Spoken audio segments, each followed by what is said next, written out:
Good evening, my caregivers. How's everyone doing this evening? Let's talk about 3 reasons why you should avoid drinking coffee if you're a caregiver. And so it's not so much the coffee, it's the caffeine inside the coffee, right? Caffeine, the first reason is caffeine is very dehydrating.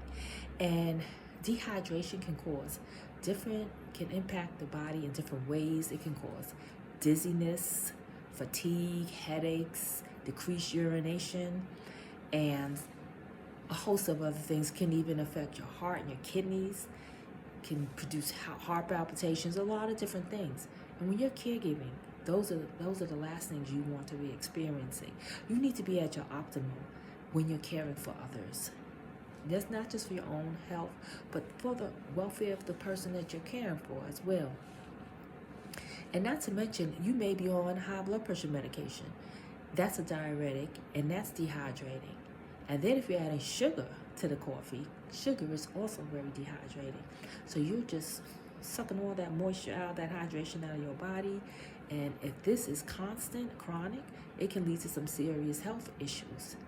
So also, coffee has a 2-to-1 ratio. So say you drink 8 ounces of coffee, you need 16 ounces of water in order to balance out and maintain your hydration. Some people drink coffee throughout the whole day and very little water.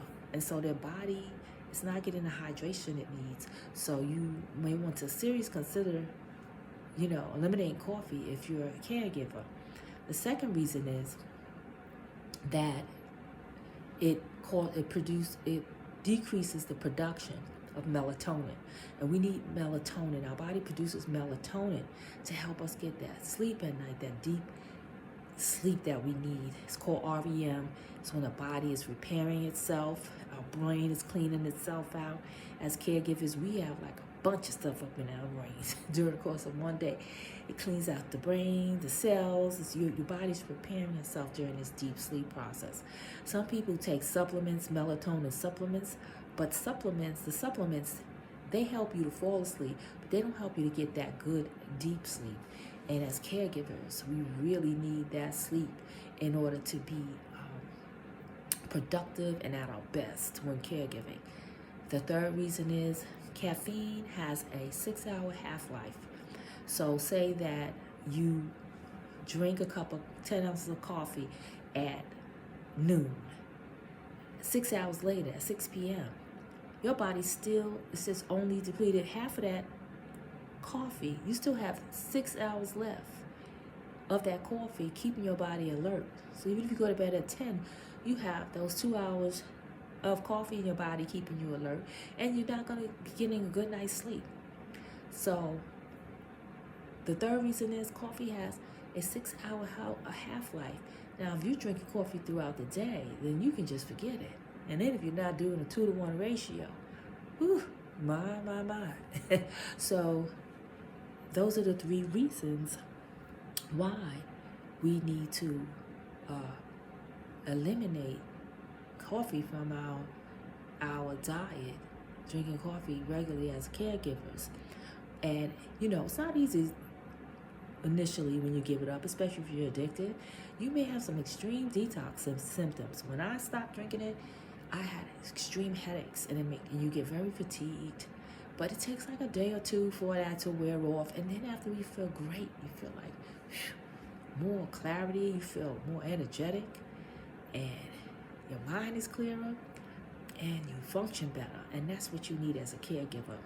And studies have shown that the higher your fatigue levels are, the more low your decision-making ability is.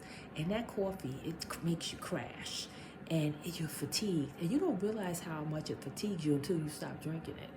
So we're using it as an answer to the fatigue or not getting enough sleep, but it's really the problem, So you want to go through it, you're going to have to go through initial detox, but it's worth it. Worth every bit of the headache. And also, because as a caregiver, you need to be rested. You need to be rested throughout the day, and it's going to really impact your quality of sleep. And even if you don't have any conscious effects, like as drinking, it's affecting your body and your ability when you're getting restful sleep at night. And so the more fatigued or tired you are, the less likely you are to make good decision making, and less likely you'll be make better choices with your eating and diet and exercising.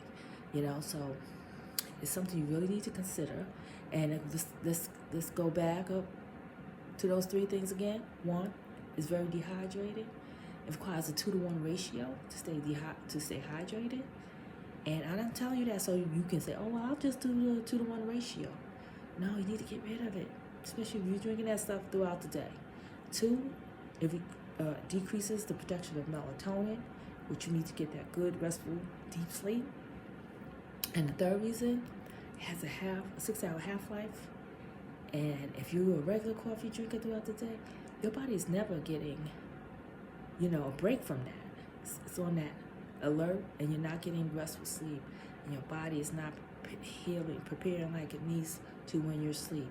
And sleep is a whole nother topic in another video, but I had mentioned about the coffee in my last video, so I wanted to give you the reasons why I think, as a caregiver, that it's best to avoid the coffee altogether if you're caregiving.